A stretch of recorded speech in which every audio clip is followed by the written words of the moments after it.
Hello मेरे प्यारे दोस्तों, हाजिर हूँ मैं एक और अपनी हफ्सी भरी स्टोरी को लेकर आपके सामने। और इस कहानी का नाम है in praise of older woman, जिसमें एक लड़का अपनी से बड़ी औरतों के साथ कैसे संभोग करता है इसमें हम दिखाएंगे और फुल मज़ा दिलाएंगे। मैं आप बता नहीं सकता इसमें कितना मज़ा आने वाला है। तो लास्ट तक वीडियो को देखिए और मेरे चैनल को करिए सब्सक्राइब। हम दिखाते हैं कि कैसे एक लड़का अपनी से बड़ी औरतों में दिलचस्पी लेता है जो हम सबको होती है, और ये फैंटेसी को हम इस मूवी में पूरा करते हैं। तो कहानी की शुरुआत होती है और हम देखते हैं कि यहाँ पे एक वॉर होने वाला है, जिसकी वजह से संपूर्ण लॉकडाउन की घोषणा कर दी गई है। और यहाँ पे हम देखते हैं कि मूवी का मेन कैरेक्टर भी दिखा दिया जाता है। वो होता है हमारा भाई छपरेलू। छपरेलू बड़ा ही शांत और स्वभाव का लड़का है। वो यहीं पे रह के अपनी पढ़ाई करता है, और जब उसे पता पड़ता है कि लॉकडाउन लगने वाला है तो वो अपनी आंटी के यहाँ जाता है। और उसे वैसे तो कोई दिक्कत नहीं है, लेकिन उसकी मॉम रहती है दूसरी तरफ। तो वो अपनी मॉम की बड़ी याद करते हुए और फिक्र करने लगता है वो अपनी मॉम की। तो वो कहता है कि वो लॉकडाउन में अपनी मॉम के यहाँ जाएगा। तभी उसके चाचा जो होते हैं वो उसे समझाते हैं कि बेटा, अब लॉकडाउन लुक चुका है, अगर तुम लॉकडाउन में जाओगे बाहर तो पुलिस वाले तुम्हारे चूतड़ों के बना देंगे फुबाड़ा, जैसे आप लोगों के साथ भी हुआ होगा। लॉकडाउन में जो पुलिस वाले तेल लगा के मारते हैं, तो वहीं पे उसका चाचा कहता है कि बेटा ना जाओ। लेकिन अपना छपरेलू कहाँ मानने वाला था, उसको जाना होता है अपनी मॉम के पास। तो वो निकल जाता है, और होता भी यही है कि जैसा उसके चाचा ने कहा था उसी तरह उसको आर्मी वाले वहीं दबोच लेते हैं, और उसके चूतड़ों को जैसे ही खोलने के लिए जाते हैं तो छपरेलू अपना दिमाग दौड़ाता है और उनसे बचने के लिए कहता है कि वो आर्मी में ज्वाइन होने के लिए आया था। वो अपने देश की सेवा करना चाहता है और वो उन्हीं के साथ रहना चाहता है। तभी वो छपरेलू को ले जाते हैं अपने कमांडर के पास। कमांडर के पास जब ले जाते हैं तो उसको वो आर्मी में भर्ती करते ही नहीं है। वो उससे कहते हैं कि तुम आर्मी लायक नहीं हो, अब तुम हमारे साथ रह के खाना बना के आर्मी वालों की जैसे देश की सेवा करना चाहते हो तो खाना बनाओ हम सबके लिए। और वो भागना चाहता था आर्मी में ज्वाइन होके, लेकिन उसका प्लान फेल हो जाता है। तभी वहाँ उसकी मुलाकात होती है जॉनी भैया लाइट से, जो उससे खाना बनाना कम हवस कराना ज़्यादा सिखाते हैं। तो वो उसे दिखाते हैं कि कैसे करते हैं। जब भी वहाँ एक लड़की आती है और भैया उसको कहते हैं देखो, अब जब भी भैया उस पर चढ़ बैठते हैं और उसका कर देते हैं गपागप। फिर हम देखते हैं कि आर्मी वालों को एक कपल मिला है जो कि वहाँ पे घूमने आ रखे थे, और वो बताते हैं कि वो कोई आतंकवादी नहीं है। उन्हें पता नहीं था कि यहाँ पे लॉकडाउन लग रहा है, वो सिर्फ यहाँ पे घूमने आए थे। तो कमांडर ने कहा कि उसके लिए सख्त सज़ा दी जाएगी कि उन्होंने देश का रूल्स तोड़े हैं। तो उनके पासपोर्ट रख लिए जाते हैं और उनको वहीं पे एक होटल में विजिट कर दिया जाता है, और उन्हें आगे नहीं दिया जाने दिया जाता। फिर वो दोनों एक होटल में स्टे तो कर लेते हैं, लेकिन जो लड़की होती है उसका वहाँ पे रहने को बिल्कुल मन नहीं करता। तो वो अपने छपरेलू से कहती है कि तुम अपने कमांडर को कहना कि वो मुझसे अकेले में आके मिले, ताकि मैं उन्हें कुछ दे सकूं। तो छपरेलू ऐसा करता भी है। वो जल्दी से अपने कमांडर के पास जाता है और कहता है कि वो सेक्सी सी लेडी तुम्हें बुला ही रही थी। फिर वो आती है उसके पास, तो कमांडर भी उससे मिलने के लिए जाता है। फिर वो उसे अपने कार में बिठाने के लिए कहती है और उसे एक ड्रिंक कहती है, और इशारों में कहती है कि अगर तुमने मेरे दे दिए पासपोर्ट तो निकल जाऊंगी तुम्हारे पूरे बांस को, ये सीधी लेगा फिर सांस को, आजा राजा मिटा दूं तेरी प्यास को। फिर भी कमांडर चालू हो जाता है। फिर एकदम देखते हैं कि पर्दा लगाती है और कार डांस करने लगती है, जैसे पीके में नहीं दिखाते डांसिंग कार, वही वाला डांस होने लगता है। वहाँ पे सब लोग देखते हैं कि कार अंदर से हिल रही है, क्या हो रहा है। और थोड़ी देर में कार हिलनी बंद होती है और कमांडर खुश होके बाहर निकलते हैं। फिर कुछ देर बाद हम देखते हैं कि आंटी का प्लान हो गया है सक्सेसफुल।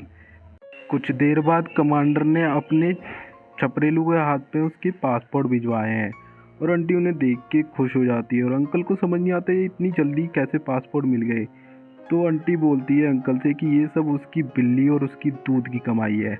लेकिन अंकल को कुछ समझ नहीं आता और वो चुपचाप अंदर चले जाते हैं। तो लेकिन अपने छपरेलू को सब समझ आ गया था। तो वो आंटी से बोलता है कि आंटी, मैंने भी तो इतनी मेहनत करी है, मेरी मेहनत का फल भी मुझे मिलना चाहिए, मेरे मुन्ने को भी तुम्हारी बिल्ली का दूध पीना है। लेकिन आंटी उसे समझाते हुए कहती है कि बेटा, मटर में सिर्फ लोग पनीर पनीर खाते हैं, मटर को कोई नहीं पूछता। और यहाँ पे हो जाती है उसकी गजब बेइज्जती।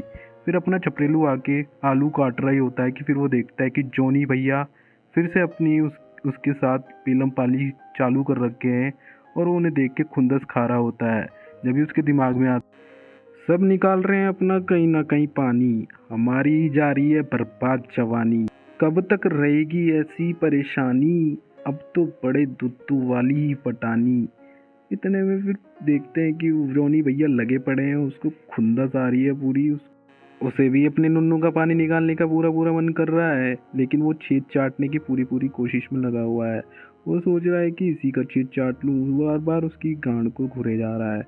आलू काटते काटते उसके हस्त मैथुन का चस्का चढ़ा है। तो जब भी वो हस्त मैथुन कर रहा था कि देखता है वहाँ पे कि कमांडर ने उसे वहाँ आर्मी से निकाल दिया है और उसे भेज दिया है उसे अपने घर, कि अब तुम घर पे जाके उसके घर की सेफ्टी करो। तभी भैया उसके वहाँ भी मज़े आ गए। वहाँ पे उसे मिली है कमांडर की लड़की, जो कि बहुत ही नौजवान और सेक्सी है। अपना छपरेलू उसे छुप छुप कर देखता है जब वो कपड़े चेंज किया करती है, लेकिन वो भी लड़की पूरी सख्त है। लेकिन कुछ दिनों बाद उन दोनों की दोस्ती हो गई है और उसका भी पिघलना वहाँ पे मंजूर कर दिया है छपरेलू ने। वही देखते हैं कि बड़े वो मज़े ले रहा है छपरेलू। और एक दिन उसने उसे अपने कुछ रुपए इकट्ठे करके उसे एक ड्रेस लाया है। तो भैया छपरेलू उसे छुप छुप के देख रहा है। तभी उसे वो देख लेती है और बोलती है, कैसी लग रही हूँ मैं। छपरेलू उसे कहता है कि मैं तुम बता नहीं सकता तुम कितनी खूबसूरत लग रही हो, और मैं ये ड्रेस अपने हाथों से उतारना चाहता हूँ। तभी वो समझाती है कि छपरेलू खेत में हल चलाना चाहता है, और वो भी उसके पास आके अपने खेत में हल चलवाने के लिए कह देती है। और छपरेलू उसकी ऊँ आँ करने लगता है। जब भी उसकी मॉम आ जाती है और वो छपरेलू को हल चलाते हुए पकड़ लेती हैं।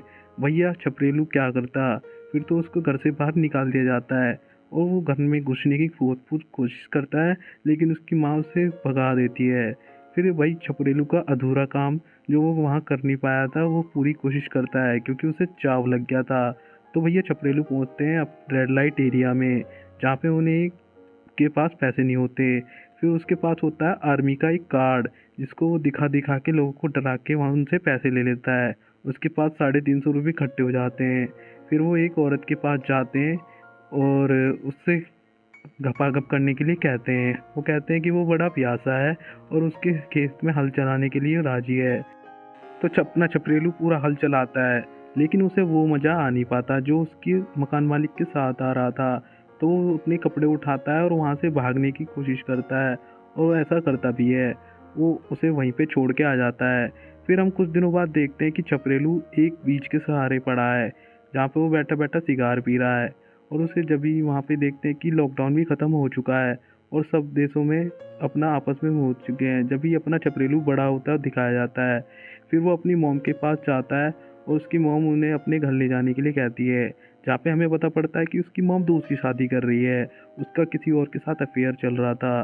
तो फिर वो उनके घर जाता है तो वो देखता है कि उसकी मॉम के ऊपर एक बड़ी खूबसूरत औरत रहती है।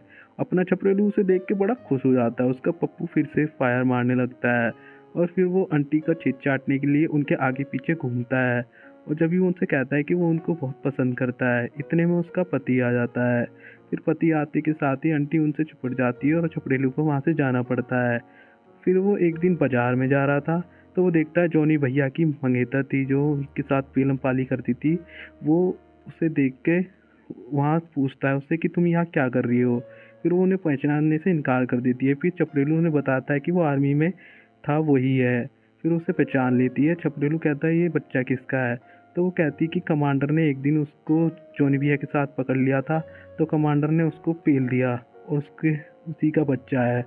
और छपरेलू कहता है कि वो उसके साथ बातें करता है उसे मनाने। वो सोचता है कि आज इसी के साथ क्यों ना कर लिया जाए, उसे कोई तो मिल नहीं रहा। तो उससे बातें करते करते उसके घर चला जाता है, उसके बच्चे का देखभाल भी करता है। तभी फिर वो उसे डेट के लिए पूछ लेता है और वो राजी हो जाती है। फिर वो एक दिन डेट के लिए जाते हैं, तो वो समझ जाती है छपरेलू से चाहता क्या है।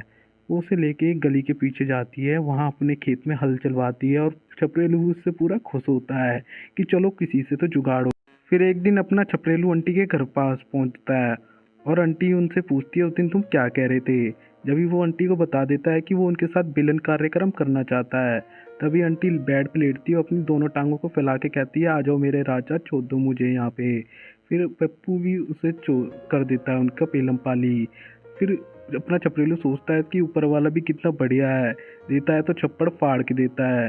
एक साथ दो दो की तैयारी करता है। फिर दोनों एक साथ पेलम पाली करते हैं, और कुछ दिनों बाद देखते हैं कि आंटी अंकल को छोड़ के इस देश को छोड़ के जा रही हैं।